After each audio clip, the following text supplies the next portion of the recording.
Be pro-choice because God is pro-choice. Don't preach on street corners and don't talk to people that way. Stop getting kids to sign purity pledges. Hi, I'm Jeremy. I'm a deep skeptic, also a pastor. Stop the homophobia and what we're talking about right now, choose your beliefs instead of inherit them. Actually, all of those are chapters in my new book.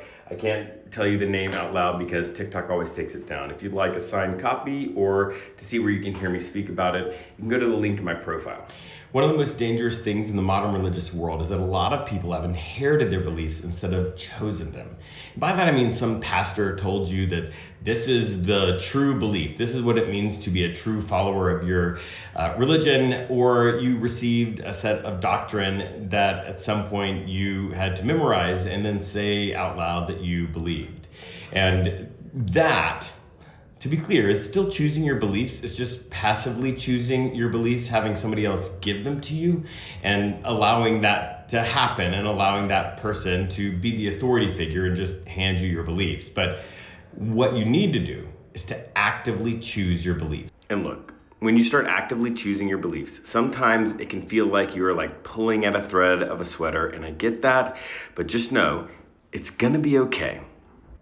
You're gonna start by asking yourself the question, like, what are some things, some truths about the world and reality that I am pretty sure of, that my life has taught me is true?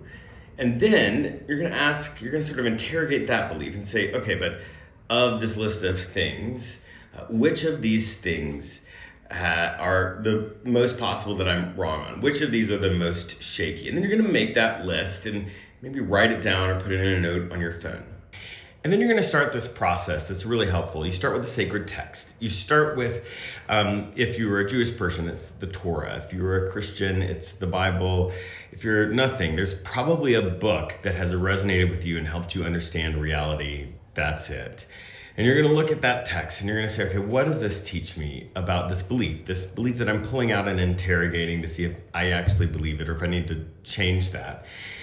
And then after that, you're gonna go to the next step. And that step is people. You're gonna find people that you believe are wonderful spiritual people.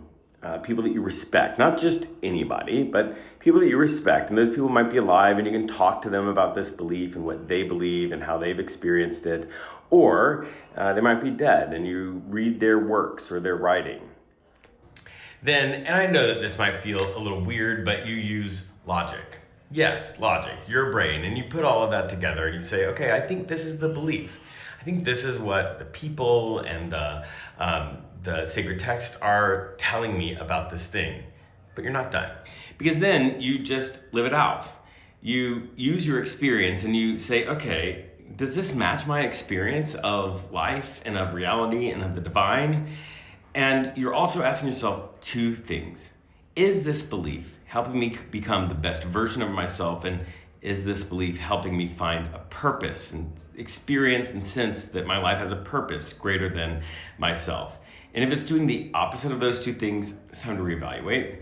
And if it doesn't seem validated by your experience, if it seems to like not work and not feel right with what you are doing in the world, you go back, you do the work again, and you try out a new belief. Now I get it. It can be a lot and it can feel like a lot, but don't worry. You don't have to finish it in a day or an hour or a year.